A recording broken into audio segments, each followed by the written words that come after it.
The Passover is a family meal that begins with the youngest child asking, "Father, why is this night different from all the other nights?" The father then tells the Exodus story as simply and as clearly as he can, so that even this child can understand. There was a time long ago when a mighty nation who thought its power made it godlike enslaved our family,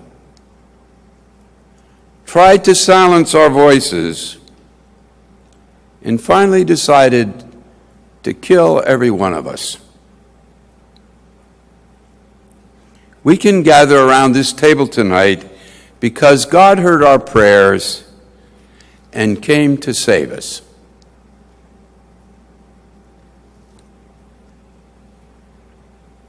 This story cannot be told in a Jewish family without remembering another mighty nation that acted godlike, tried to kill every one of them in a Holocaust not that long ago. And so the Passover includes prayers that God will always come to rescue his people. The family expresses their faith that God will do this by leaving a chair empty, a glass of wine filled, and the front door ajar.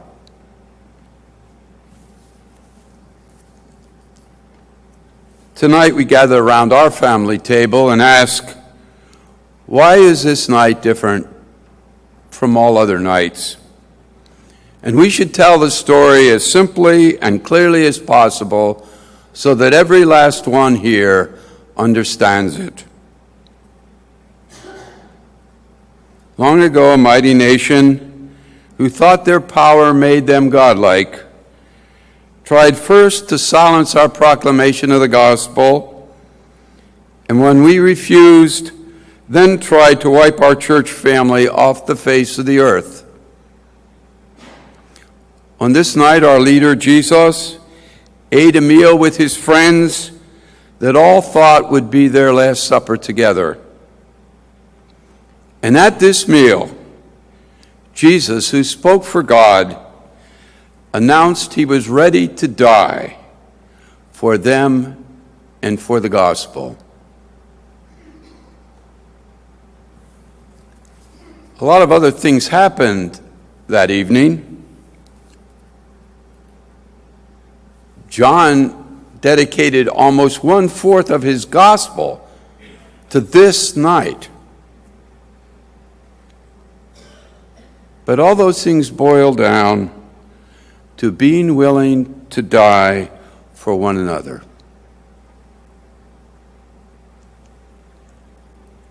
Jesus washes his disciples' feet and declares he's come to serve them, and they should be servants one of another, and this meant serving until the end, death. Jesus declared they were friends, not disciples and masters anymore, true friends. And true friends are willing to give their lives for one another. Jesus gave the great commandment, love one another as I have loved you. As I have loved you, unconditionally, to the point of giving one's life for the other. Everyone at that supper agreed they too were ready to give their lives for each other and for the gospel. And as we all know, not one of them fulfilled their promise. One betrayed his friends, one denied he even knew Jesus, 3 slept, and every one of them ran away in fear into hiding. All abandoned Jesus, which is to say, all abandoned God.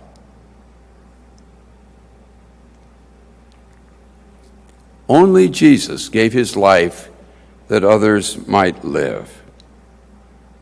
And the Gospels make very clear that Jesus was in agony, arrested, tortured, and executed in the most brutal fashion.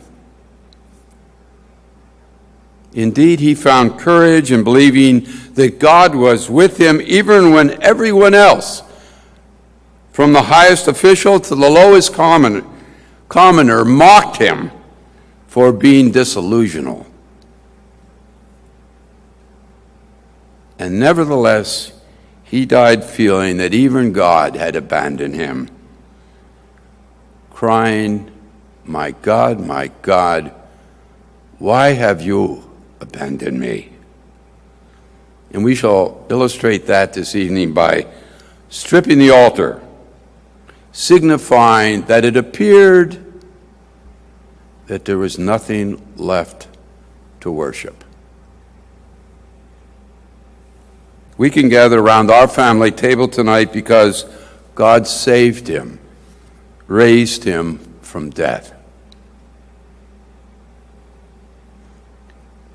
We cannot tell this story this evening without remembering that a self-proclaimed religious state who thinks that it acts for God is now trying to silence anyone who does not worship as they do. They practice genocide in their territories in order to kill Christians. And we should remember, not only Christians, but anyone else who does not practice their twisted understanding of Islam. We cannot tell a story without remembering Brussels, Paris, New York City, and many more Muslim cities where these religious fanatics have blown themselves up to kill others. Suicide bombers willing to die for their God.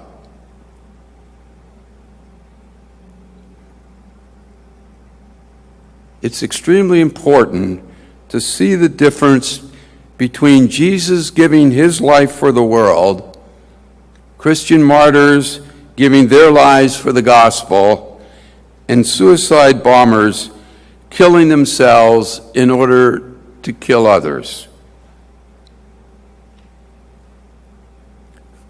Suicide bombers die to silence other people rather than to give them a voice.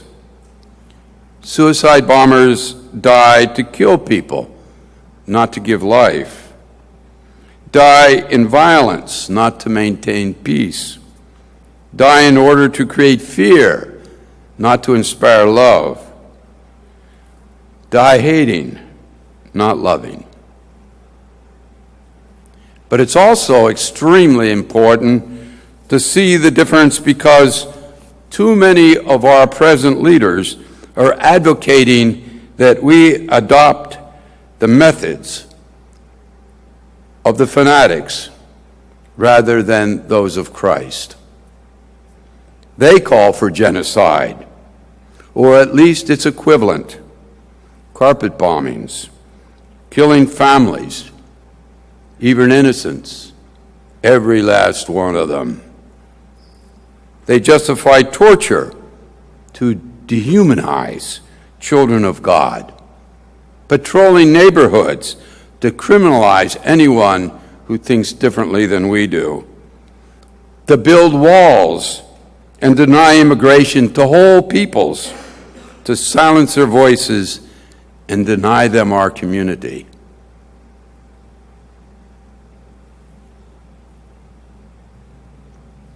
This night is different from other nights because it proclaims a better way. And in order to understand it, we must continue the story. This was not the Last Supper, but simply a continuance of all those God shared and is still sharing with us. Easter brings a resurrection in which Jesus comes again to share table with his friends.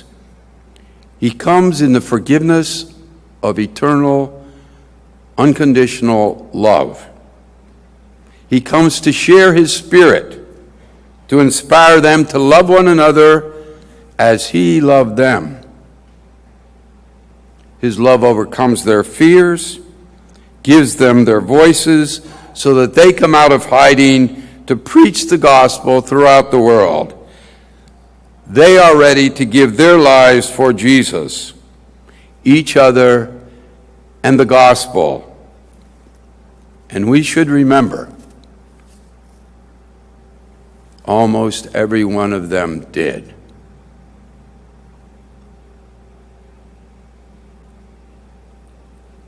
We gather in this special night to remember Jesus died to give us life, and that many of his followers died that we might hear the gospel and share this table tonight. We cannot leave without asking one another one of the most basic questions of the faith, and especially of this night. For whom and for what are you ready to die?